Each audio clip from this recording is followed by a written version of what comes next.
Kira-kira menurut lu ada kasus baru Persija di FIFA ini, gimana tanggapan lu? Ya tanggapannya pasti kecewa lah. Maksudnya yang pertama yang dikecewain adalah bahwa kenapa Persija sampai detik ini tidak ada statement apapun mengenai kasus baru FIFA.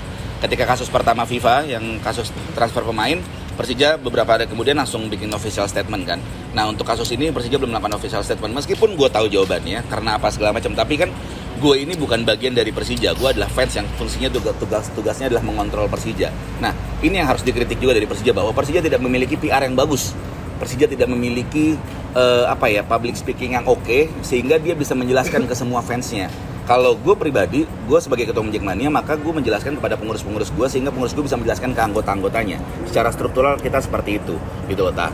Walaupun kita sudah berbicara dengan Persija, bahkan bisa dikatakan cukup keras sebetulnya pembicaraan mengenai pemain atau band FIFA ini. Yang jelas kita minta ini untuk segera diselesaikan, gitu loh. Karena kalau memang tidak segera diselesaikan, ya tentunya pasti akan ada aksi-aksi lain. Artinya aksi-aksi lain itu bukan lebih ke gimana ya? Bukan kita nggak mau ngancem-ngancem segala macam. Yang jelas bahwa Persija harus mengembalikan kepercayaan dari fansnya. Itu yang paling penting. Cara untuk mengembalikan kepercayaan fans adalah menyelesaikan semua masalah yang ada dan tidak ada masalah baru. Ketika kita mulai dengan nol, maka kita akan percaya lagi kepada Persija. Nah, kalau Persija udah kehilangan kepercayaan dari fans, maka itu kan menjadi bahaya. Mau dari sisi komersil, mau dari sisi prestasi, pasti susah. Nanti orang yang datang ke stadion jarang, orang yang beli merchandise jarang, itu akan menimbulkan masalah-masalah lain. Jadi, hal yang harus dilakukan oleh Persija saat ini adalah mengembalikan kepercayaan fans dan harapannya fans. Caranya hanya menyelesaikan masalah yang ada. Selama masalah itu belum selesai, maka kepercayaan itu tidak akan kembali. Dan selama itu pula, manajemen atau Persija akan mengalami hal-hal seperti ini juga, masalah kesalahan berulang yang nggak tahu selesai sampai kapan. Kalau menurut lu berarti permasalahan yang belum selesai ini apa karena Persija nggak punya uang atau gimana, Bang? Kalau dari sisi finansial, gue nggak tahu detailnya seperti apa. Tapi yang jelas, ketika gue berbicara dengan manajemen, dan kita pengurus pusat juga pernah berbicara dengan manajemen, ya masalah finansial memang jadi masalah utama. Tapi itu kan memang terlihat bahwa musim ini kita 3 pertandingan kandang aja nggak main di Jakarta. Musim ini berapa kali kita main di GBK, musim ini berapa banyak penonton yang datang penuh ke stadion. Bahkan musim ini cukup rekor sebetulnya. Walaupun Jackmania cukup banyak, 240 sekian ribu Jackmania yang nonton musim ini, atau secara total 290 ribu penonton Persija.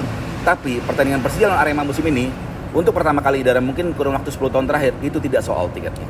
Artinya ada hal yang memang penurunan, entah itu baik dari daya tarik, ataupun hal-hal lain yang menjadi faktor-faktor itu.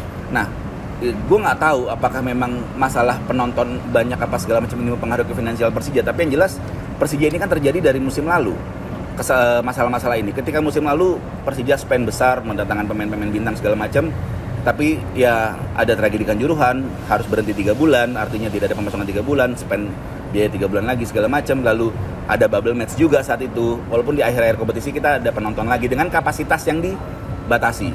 Artinya memang ini kan terjadi karena masalah musim lalu. Ini seperti efek bola salju yang semakin membesar dan akhirnya sampai sekarang kejadiannya.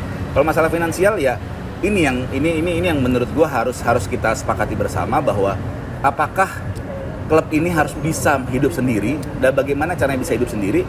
Ya klub harus bisa hidup dari fansnya sebetulnya. Karena apa? Karena klub ya memang dapat uangnya dari mereka. Sponsor, kalau nggak punya fans banyak, nggak mungkin sponsor mau datang ke klub itu. Tiket, kalau nggak punya fans banyak dan fanatis dan pertandingannya oke, nggak mungkin tiket bisa sold out. Merchandise, kalau tim itu tidak berprestasi, nggak mungkin merchandise-nya laku dibeli. Artinya ya Persija harus sadar bahwa yang mereka jual saat ini adalah tim.